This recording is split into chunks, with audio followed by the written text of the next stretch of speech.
yung nagsasagawa nito. Partikular sa advertisement na itinatanong natin na walang nagtanong kay Mr. Oñate noon, sila mismo nagsabi it cost 55 million pesos. So I would still insist, Madam Chair, dun sa request ng minority leader ko na ipinangako naman ni Mr. Oñate nung araw na yon, 2 weeks ago, na maisumite yung impormasyong yun sa komite. Actually, I first received an invitation. That's right. I first received an invitation, and then late last night I was informed by my lawyers that as an additional subpoena was also delivered to us.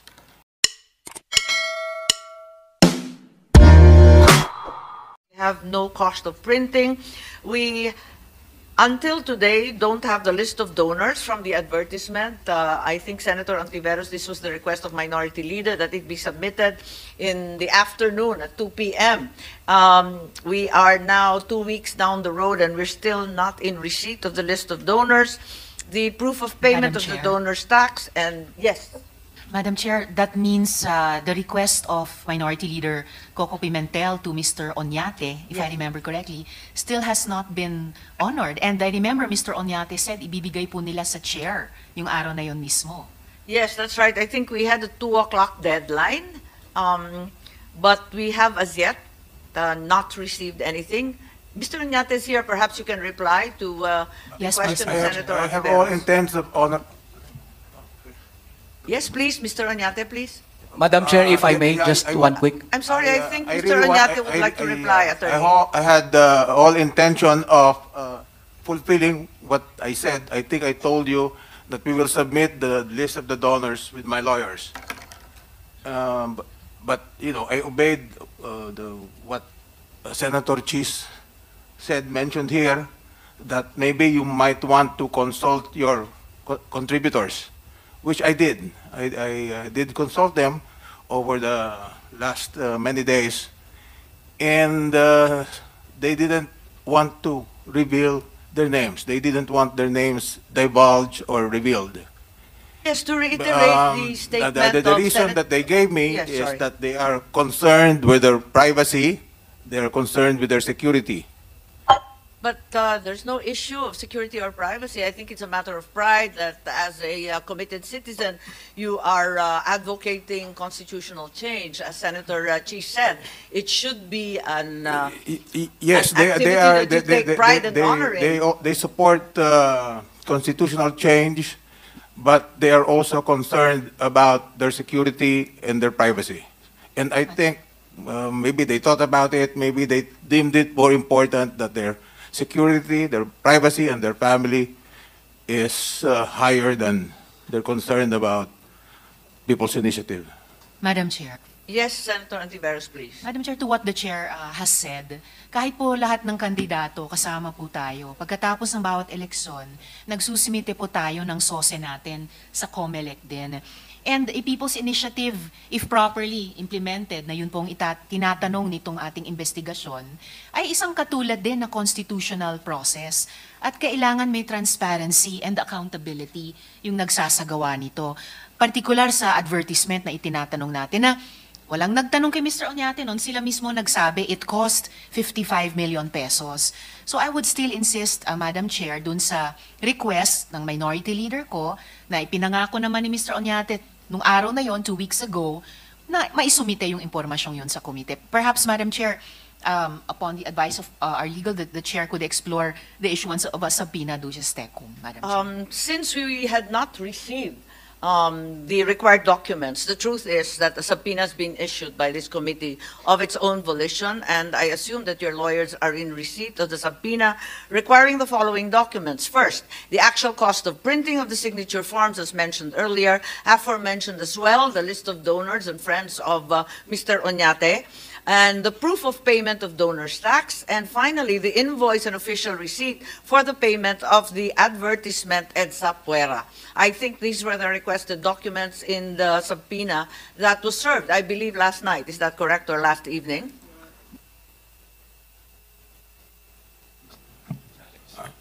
Actually, I first received an invitation. That's right. I first received an invitation, and then late last night I was informed by my lawyers that an additional subpoena was also delivered to us. And I was just wondering how come there is a need for an additional subpoena when I was really gonna come here. I There was really no gonna- confirmation from yourself, Mr. Oñate, or from your lawyers about your presence here this morning. And given the lateness of the submission and the continued delay, we felt it was incumbent upon the committee to issue a subpoena. And I believe that another motion is actually on the floor at the moment from Senator Ontiveros, similarly ordering subpoena. Madam Chair, if I may. Madam Chair. Yes po, and I think you had representation as well who were warned on February 2 in Davao. I believe Attorney Ryan and someone else, if I'm not mistaken, were actually in Davao.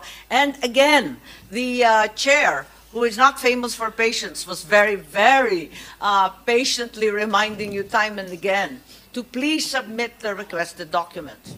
Yes, Yes. Madam Chair. We Attorney confirm. Alex, please. Thank you, Madam Chair. We confirmed receipt of the subpoena duces tecum last night at around 7:30 p.m. And we filed our compliance this morning, Your Honors.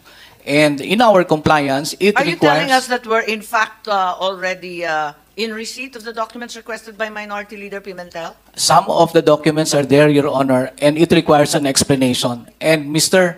Oñate would explain as to the submission of the names of the contributors. He indeed sought the consent of his contributors, but unfortunately, they refused to allow him to divulge his names. And that's why Mr. Oñate was unable to continue, because what actually happened was he was forced to return their contributions. And we attach in our compliance the withdrawal slips showing that Mr. Oñate withdrew some substantial amounts and returned the contributions of some of his friends, Your Honors. That's what happened.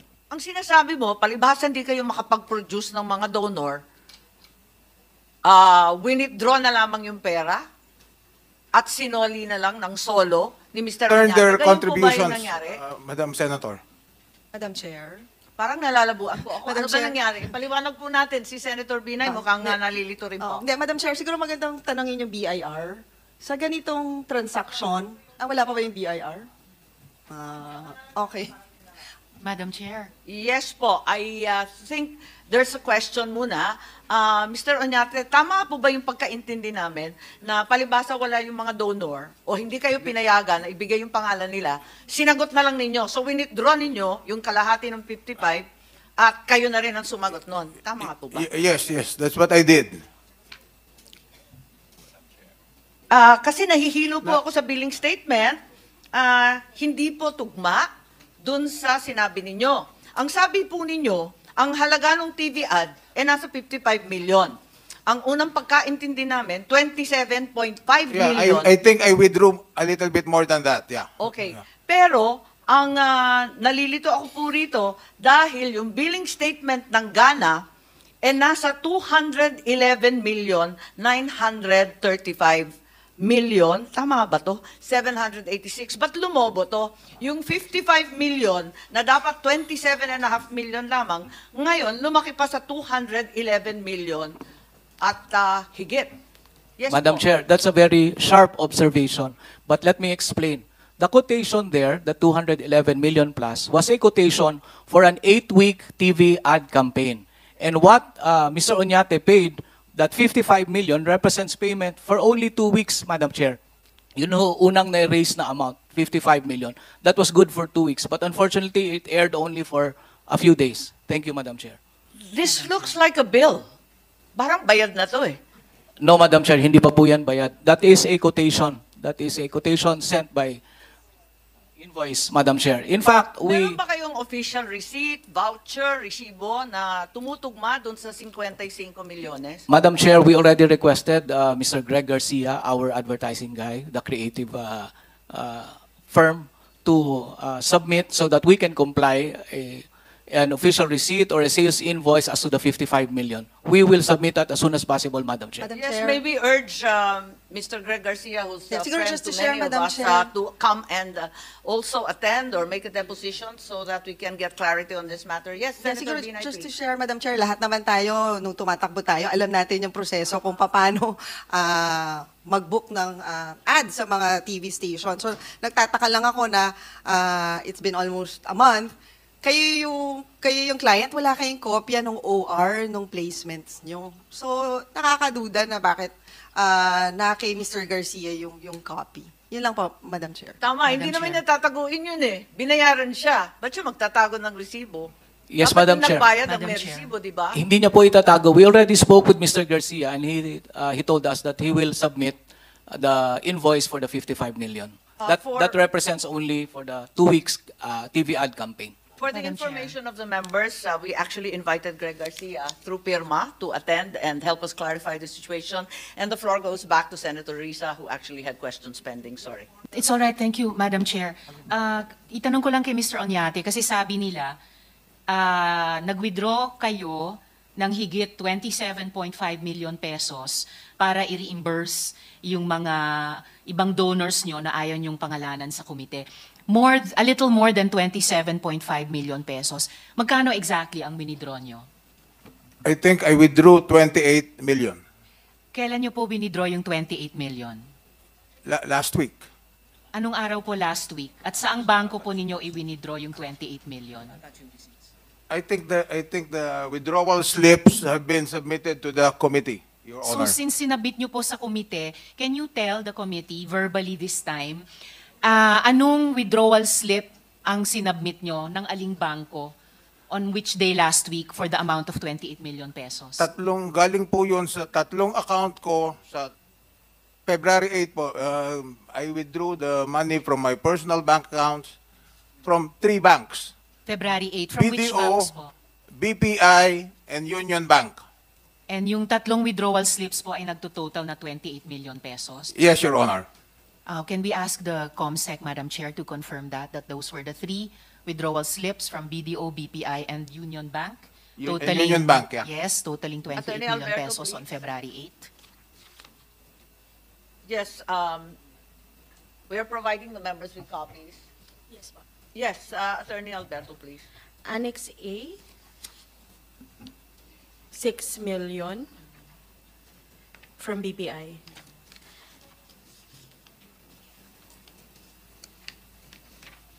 Annex C, cash 3 million also from BPI. Annex D, 9 million from BDO. So 6 million, 3 million, and 9 million, totaling 18 million. May Union Bank pa, di ba? At may Union Bank. Oo. Yung Union Bank, Annex B, 10 million. Yes, Secretary, please. Annex B, 10 million from Union Bank.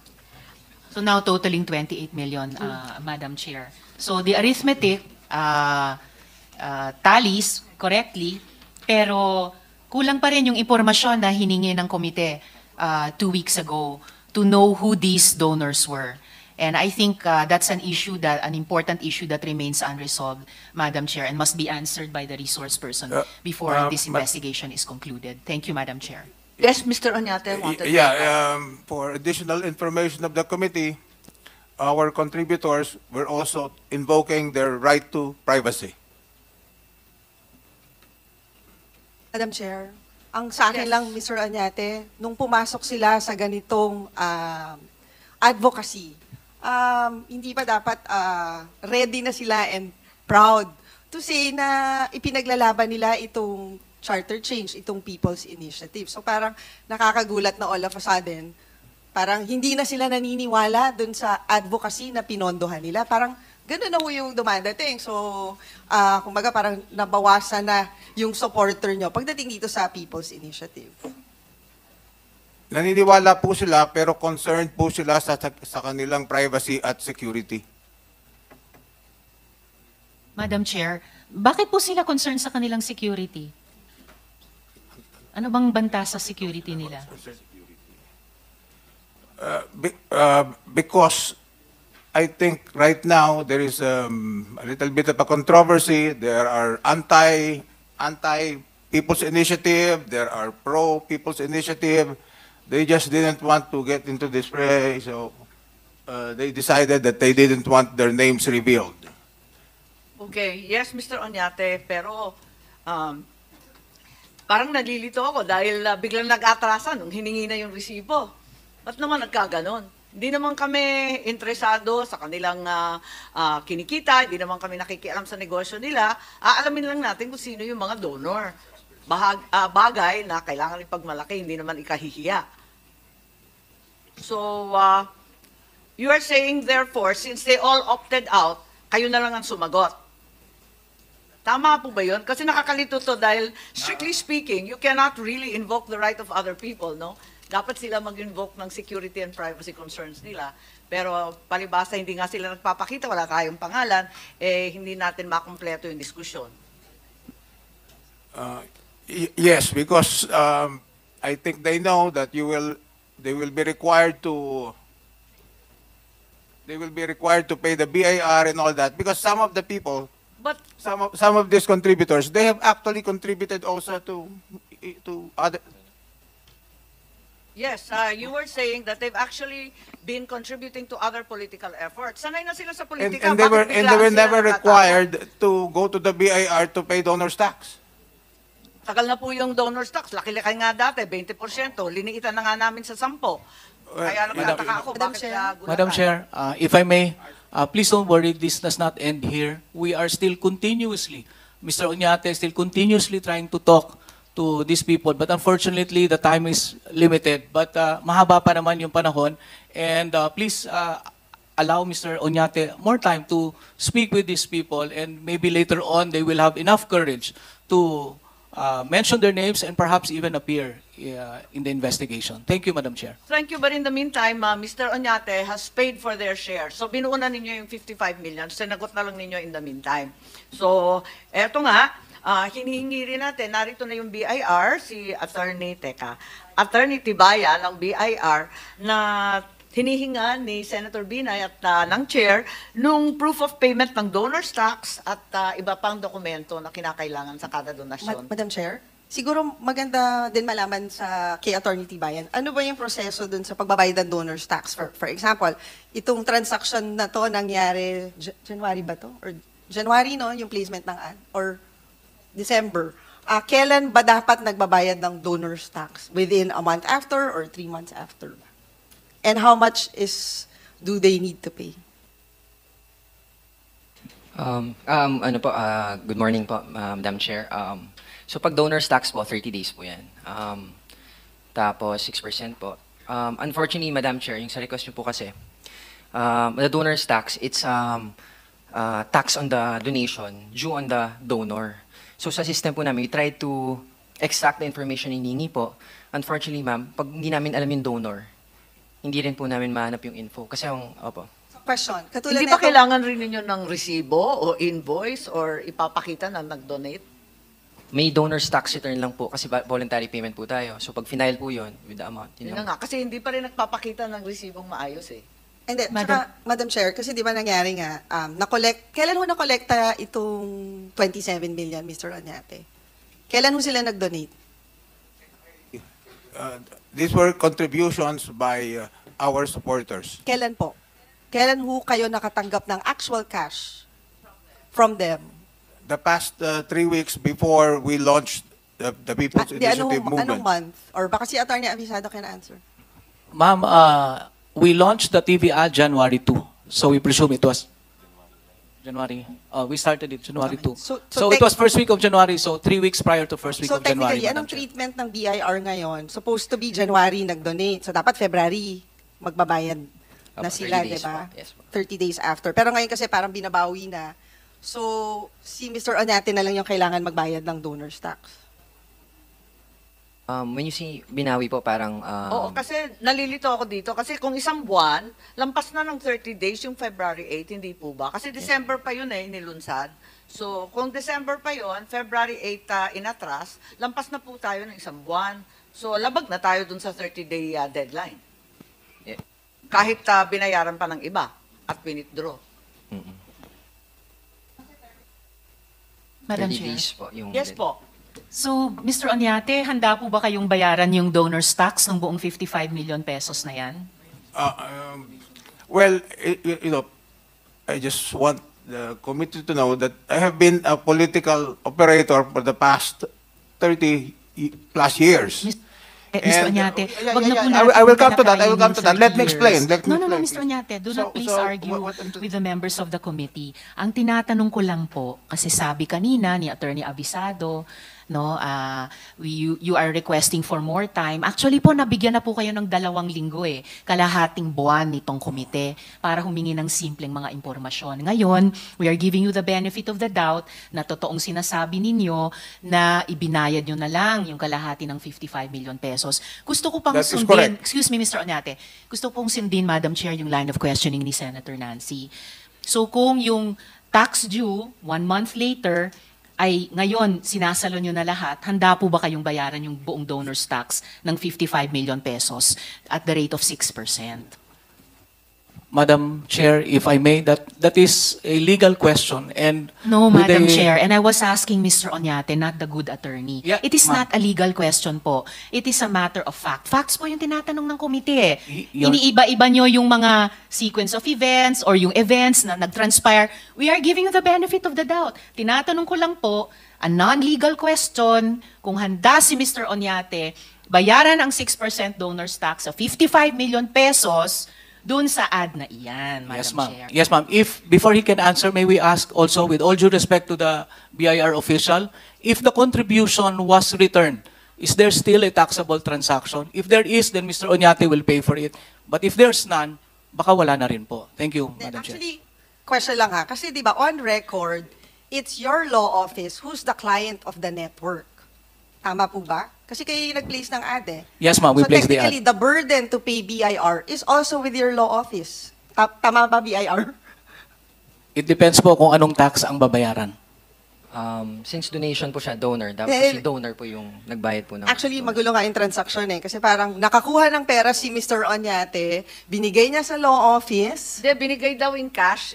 If I'm correct, kaya ako nalilito sa narration of events, Senator Binay, nung una tayo nagtagpo, ang sabi sa hearing, dinala yung 55 million ni Mr. Oñate kay Greg Garcia. Diretso. Wala pang abogado nun.